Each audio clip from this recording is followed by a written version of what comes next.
Welcome back at 9:47. Hey, what if we told you there's a substance that feels like a solid when you punch it, but flows like a liquid when you let it sit in your hands? It sounds impossible, right? But it's real, and we're making it right now. We've got Justice Baston and senior at St. Augustine and Alex Douglas with STEM NOLA to tell us what we are going to make, and it's got a funny name, but it's really cool, right? Yeah. What is this? Today we're making Oobleck. Oobleck. Yes, sir. Right. And some people may have seen this before. What is Oobleck? So Oobleck is a non-Newtonian fluid. So a non-Newtonian fluid is a combination of, in our case, cornstarch and water, where we apply heavy pressure like a punch or a slap, and it reacts like a solid. It's very hard. Or if we apply soft pressure like a gentle press, it acts like a liquid, and we just slide right through. I mean, it almost kind of defies like the principles of physics that you'd expect. But this is science here, and so we're going to make it right here. We can easily make this in our own hands, right? So all you're going to need is 2 cups of cornstarch, a cup of water, some food coloring if you want, a spoon, something you can stir it with, paper towels, and a trash bag to clean it up and throw it all away when you're done. All right, let's get started. All right. So first we're gonna do is take some of our water here. All right. We're gonna add about half a cup. If you have 2 cups of your cornstarch, you want to add about half a cup of your water. Okay. So just a little bit in there. All right. A little bit in here, because we have about a cup of cornstarch in. All right. So next thing we're going to want to do is, if we want, we can add our food coloring in here now. All right. Just a drop or two? Or? Yeah, as much as you want. So the more drops you add, the more vibrant your color is going to be.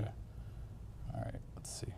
What do we do? Yeah, see, mine's not open. We'll move on from that. Brand new food dye. They're not open yet. So what we're going to do is we're going to start stirring.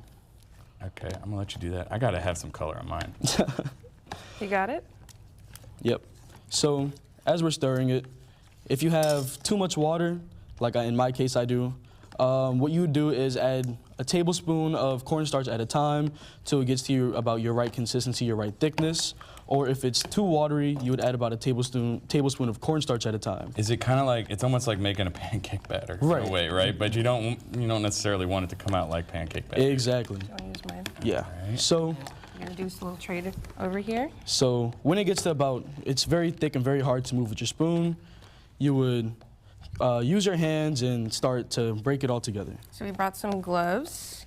Here you go, Rob, so you don't get your hands all See, I feel like I might dyed. need some more water. Do you think? I've got all this like chunks down here. So you should actually be good. You think I'm good? Okay. Yeah, so like in your case, in your step, we would just put these gloves on and get stirring with our hands. Get mixing, get all those clumps out. Try and make it all one substance. All right. What does this like process teach us? Because, look, Justice, you've been doing STEM NOLA since you were a young lad, and now you're a fellow in the program, helping some other youngsters learn the ways. So tell me, what is this teaching us here?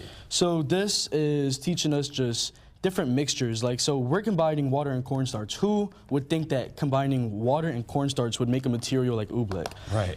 That's just such a random and fun fact. And there's so many things in the world just like this. And it's all just a simple science that you can always do at home and always just look up and quickly research. Yo, this is like, it's wild how like it's almost soothing in a way, just like playing with this. It's so weird. And then watching it like just drip out of your hands. I'm like, how did that happen? Okay. All right, so here we are. We're in the molding process, but it's so almost where like so you notice how like you pick it up and you let it go and it's all, it's like this. It's a little powdery, little clumpy, but it's still liquidy at the same time. Okay. So if it's too clumpy, you would add another tablespoon of water until it's your right consistency. But if it's too thick and too solid and it's all, if it's too wet and liquidy, you would add another tablespoon of cornstarch. Okay. All right. Well, before we let you go, let's talk about how some other kids can get involved and make their own Oobleck or become a fellow like you. Yeah, of course. Well, if you guys need any information about what it is that we offer, check us out at STEM NOLA on all of our social medias and our website at STEMNOLA.com. We actually have our Rock a Day opening up. Registration opens tomorrow at 10 a.m., so be sure to register, all right? Be there. I'm all in on this Oobleck, y'all. Yeah, it's great, huh? I mean, I had to add a little more water. I feel like I want it a little bit more like syrupy, right? All right, this is cool. All right, we're gonna keep playing with this. Y'all make some at home, I'm serious. Definitely. Even if you don't have kids. It's a fun experience. Go find the cornstarch, get a little water, and have some, look at this. Oh, you got it, you got it. Yes, this is cool. Look how it just drips. Yeah, isn't it crazy? And then it becomes hard. That is awesome. All right, well, thanks for teaching me a little something Thank you. today. We appreciate it as always. Time now is 9:52. We'll be right back.